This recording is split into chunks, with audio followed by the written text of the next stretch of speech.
Hi, Erin from the Warm and Collective Garden here. Most people in Saskatchewan have rhubarb in their yard, or have had at one point. And if you don't have it in your yard, your neighbor does. And if your neighbor doesn't, somebody down the back alley does, and they're probably not using it.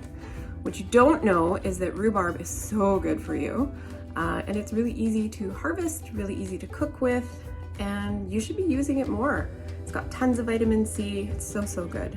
So I am going to show you how to pick that ridiculous rhubarb plant that's been sitting in your yard, not getting used for years. Okay, when you are picking your rhubarb, I'm gonna use this one. So mine was just transplanted this year, so all the leaves are really small. It's kind of a little baby. This is the biggest leaf, but they get like 4 times this size. You guys know that. When you're picking them, if you see where they're all coming out of the ground there, you grab the stalk right at the base and you give it a little twist and pull it, and it just pops off on its own. Don't cut them off. Pull them right off at the base. And I'll see if I can, like right where they all come out, you grab this guy and you just give it a little tug and a twist, and it pops off right at the base. It's the easiest way to pick them. It's the best way to pick them. I'm gonna pull this weed while I'm standing here. The leaves are toxic, so don't ever try to eat the leaves. The stalk is delightfully tasty and tart, and this red is what you're looking for. It's so nice. So I will just grab a few of these little babies from my sad transplanted rhubarb, and next year it's going to be 3 times that big. Once you get your rhubarb into the house, before you wash it, rip all those leaves off. And remember, the leaves are toxic, so don't be putting them in your mouth. So now you have this beautiful pile of toxic leaves, but don't throw them in the garbage, because this is fabulous compost material. So we are just going to bundle these up and take them outside to the compost.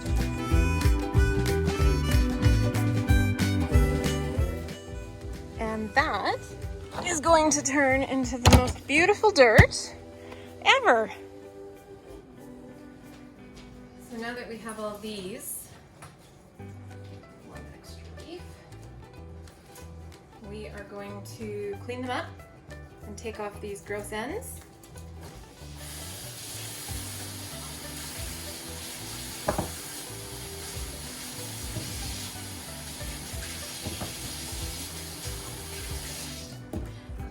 You don't need to watch me wash everyone.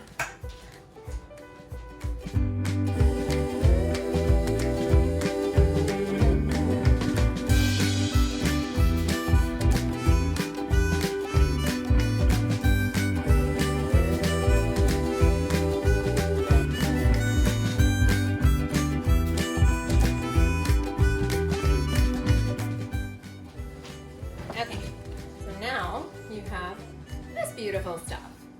So the only thing I still want to do here, because some of this was not totally ripe, like this red down here is really nice, this green can get a little bit yucky sometimes. So personal preference, I like to trim off some of the really green stuff just because it's not quite ready. And there's usually so much rhubarb to go around that it's not like losing an inch or 2 off of a couple stalks is going to ruin the recipe. It'll be fine. There's always more rhubarb. And if you don't have enough, your neighbor does. So I'll just take off a few pieces of that. That one's really green. Everything else looks nice. So now we have to decide what we're going to make. So typically, I like rhubarb muffins, rhubarb cakes, rhubarb loaves. They all take kind of the same size of rhubarb. So what I do with my rhubarb is once I get it to this stage and I have it all sitting here, I just chop it all up into pieces about this big. I'll show you how big those are. Ding, ding, ding. So just like little slices. And I will freeze this in like 4-cup quantities if I'm not ready to use it right away. The medium Ziploc bags are usually like a 4-cup size. So I'll freeze it in that quantity and then use it when I can. These ones I actually want to bake with this weekend. So I'm just going to chop them up, put them into a container and throw them in the fridge so I can deal with them this weekend.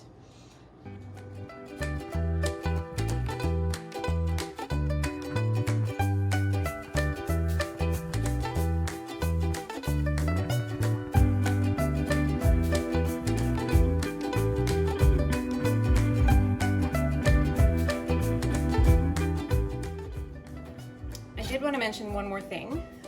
So with some of this rhubarb, I don't know if you can see how big this guy is, but this is quite a large piece. It was an older leaf.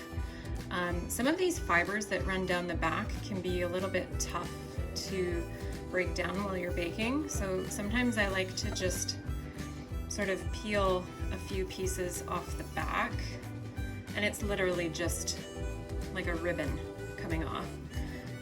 You just gotta get in with your fingernail there and then just drag it off, and that just makes it a little bit easier to bite through if you catch a piece of this in a muffin or a loaf. It's just a little bit less tough, I guess. You don't have to work quite as hard. Still tastes great. They just get a little hard to bite through, especially if your kids are missing a bunch of teeth like mine is. And there you have it. One beautiful container of rhubarb. Smells amazing. This will make probably 2 batches of muffins. That's like 1, 2. I've got a bit more product for the compost, which is awesome. So I'm gonna throw this in the fridge. I have left my rhubarb in the fridge for several days before dealing with it. Life comes in and it gets in the way.